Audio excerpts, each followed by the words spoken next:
ನಮಸ್ತೆ, ನಾನು ಡಾಕ್ಟರ್ ದೀಪಾ. ಇವತ್ತಿನ ನಮ್ಮ ಟಾಪಿಕ್ ಅಂದರೆ ಅಭ್ಯಂಗ ಅಂದರೆ ಡೈಲಿ ಎಣ್ಣೆ ಹಚ್ಚಿ ಸ್ನಾನ ಮಾಡೋದು. ಮುಂಚೆ ಎಲ್ಲರೂ ಮಾಡ್ತಾ ಇದ್ರಲ್ಲ, ಈಗ ಮೆಲ್ಲ ಅದು ದೀಪಾವಳಿಗೆ ಮಾತ್ರ ಆಗಿ ಕಮ್ಮಿ ಆಗಿದೆ, ತುಂಬ ಕಮ್ಮಿ ಆಗಿದೆ.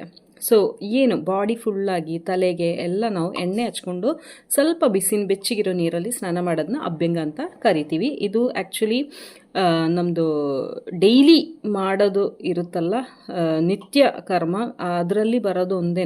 ಇದು ದಿನಚರ್ಯದಲ್ಲಿ ಬರೋದೇ ಅಭ್ಯಂಗ ಅಂತ ಅಂದರೆ ಡೈಲಿ ಮಾಡ್ಬೋದು. ಹಂಗಾಗಿ ಸೀಸನ್ ಎಲ್ಲ ನೋಡೋದು ಬೇಕಿಲ್ಲ. ಜನರಲಿ ಈಗ ಸ್ವಲ್ಪ ಥಂಡಿ ಬರುವಾಗ, ತಂಪು ಸೀಸನ್ ಬರುವಾಗ ಸ್ವಲ್ಪ ಎಣ್ಣೆ ಹಚ್ಕೊಂಡು ಸ್ನಾನ ಮಾಡ್ತಾರೆ. ಯಾಕೆಂದರೆ ಬಾಡಿ ತುಂಬ ಆ ಟೈಮಲ್ಲಿ ಕಷ್ಟ ಕೊಡ್ತದೆ, ಅದಕ್ಕಾಗಿ ಸ್ವಲ್ಪ ಎಣ್ಣೆ ಹಚ್ಕೊಂಡು ಸ್ನಾನ ಮಾಡ್ತಾರೆ. ಮತ್ತು ಒಂದು ಅರ್ಧ ಗಂಟೆ ಆದರೂ ದೇಹದಲ್ಲಿ ಎಣ್ಣೆ ಇರಬೇಕು. ಎಣ್ಣೆ ಇದ್ದ ಮೇಲೆ ಮತ್ತೆ ನಾವು ಸ್ವಲ್ಪ ಬೆಚ್ಚಗಿರೋ ನೀರಲ್ಲಿ ಸ್ನಾನ ಮಾಡಿದರೆ ತುಂಬ ಒಳ್ಳೆಯದು.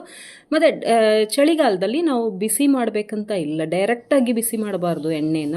ಸೊ ಚಳಿಗಾಲದಲ್ಲಿ ಏನು ಮಾಡ್ಬೋದು, ಒಂದು ಪಾತ್ರೆಯಲ್ಲಿ ನೀವು ನೀರಿಡಿ, ಅದನ್ನು ಬಿಸಿ ಮಾಡಿ ಗ್ಯಾಸ್ ಆಫ್ ಮಾಡಿದ ಮೇಲೆ ಚಿಕ್ಕ ಪಾತ್ರೆಯಲ್ಲಿ ನಿಮಗೆ ಎಷ್ಟು ಎಣ್ಣೆ ಹಚ್ಕೋಬೇಕೋ ಅದನ್ನು ಹಾಕ್ಕೊಂಡು ಅದನ್ನು ಆ ಬಿಸಿ ಮಾಡಿರೋ ನೀರಲ್ಲಿ ಇಟ್ಟುಬಿಟ್ಟು ಜಸ್ಟ್ 2-3 ಮಿನಿಟ್ಸ್ ಇಟ್ಟರೆ ಅದು ಬಿಸಿ ಆಗುತ್ತೆ, ಬೆಚ್ಚಗಾಗುತ್ತೆ ಎಣ್ಣೆ. ಅದನ್ನು ನೀವು ಹಚ್ಕೋಬೋದು.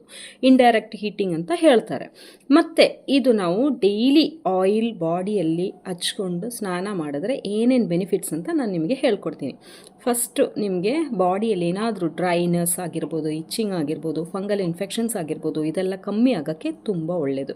ಅದೇ ಥರ ಬಾಡಿಯಲ್ಲಿ ಬರೋ ಸ್ಟ್ರೆಚ್ ಮಾರ್ಕ್ ಆಗಿರ್ಬೋದು, ಇಲ್ಲಾಂದರೆ ಏನಾದರೂ ಸ್ಕಾರ್ಸ್ ಆಗಿರ್ಬೋದು, ಅದೆಲ್ಲ ಕಡಿಮೆ ಆಗೋಕ್ಕೆ ಒಳ್ಳೆಯದು.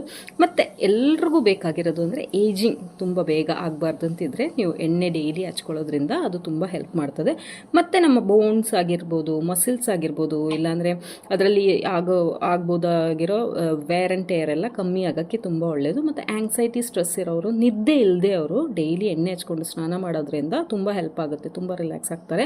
ಅದೇ ಥರನೇ ಟಯರ್ಡ್ನೆಸ್, ತುಂಬ ಸುಸ್ತಾಗೋರು, ಅಂದರೆ ಬೆಳಗಿಂದ ಸಾಯಂಕಾಲ ರಾತ್ರಿ ತನಕ ಕೆಲಸ ಮಾಡಿರೋರು ಬಂದು ಸ್ವಲ್ಪ ಬೆಳಗ್ಗೆ ಟೈಮ್ ಇಲ್ಲ, ಬೆಳಗ್ಗೆ ನೋಡಿ ಆ್ಯಕ್ಚುಲಿ ಸ್ನಾನಕ್ಕಿಂತ ಮುಂಚೆ ನಾವು ಅರ್ಧ ಗಂಟೆ ಎಣ್ಣೆ ಹಚ್ಕೊಂಡು ಆಮೇಲೆ ಸ್ನಾನ ಮಾಡಿ ಆಮೇಲೆ ನಾವು ಫುಡ್ಡೆಲ್ಲ ತೊಗೋಬೇಕು. ಅದೇ ಥರನೇ ಸಾಯಂಕಾಲನೂ ಈವ್ನಿಂಗ್ ಟೈಮು ನೀವು ಖಾಲಿಯಾಗಿರೋ ಇದರಲ್ಲಿ ಹೊಟ್ಟೆಯಲ್ಲಿ ಫುಡ್ ಇಲ್ಲದೆ ಇರೋ ಟೈಮಲ್ಲಿ ನೀವು ಇದು ಎಣ್ಣೆ ಹಚ್ಕೊಂಡು ಸ್ನಾನ ಮಾಡಿದರೆ ಒಳ್ಳೆಯದು.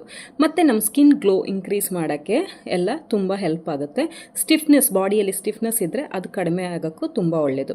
ಇನ್ನು ಯಾರ್ಯಾರು ಎಣ್ಣೆ ಹಚ್ಕೊಂಡು ಸ್ನಾನ ಮಾಡಬಾರ್ದು ಅಂದರೆ ಫೀವರ್ ಇರೋರು, ಇಂಡೈಜೆಷನ್, ಹೊಟ್ಟೆದೇನಾದರೂ ತೊಂದರೆ ಇರೋರು, ಇಲ್ಲಾಂದರೆ ಕಫ ಸಂಬಂಧವಾಗಿರೋ ಏನಾದರೂ ತೊಂದರೆ ಇರೋರು ಎಣ್ಣೆ ಹಚ್ಕೊಂಡು ಸ್ನಾನ ಮಾಡಬಾರ್ದು. ಮತ್ತು ಬೇಸಿಕ್ಕಾಗಿ ಎಲ್ಲ ಎಣ್ಣೆಗಳು, ಕೊಬ್ಬರಿ ಎಣ್ಣೆ, ಎಳ್ಳೆಣ್ಣೆ ಆಗಿರ್ಬೋದು, ಇಲ್ಲಾಂದರೆ ಮಹಾನಾರಾಯಣ ತೈಲ, ಧನ್ವಂತರಂ, ಬಲ, ಅಶ್ವಗಂಧಾದಿ ತುಂಬ ಆಯಿಲ್ಸ್ ಇದೆ, ಯಾವುದಾದ್ರೂ ಓಕೆ. Thank you.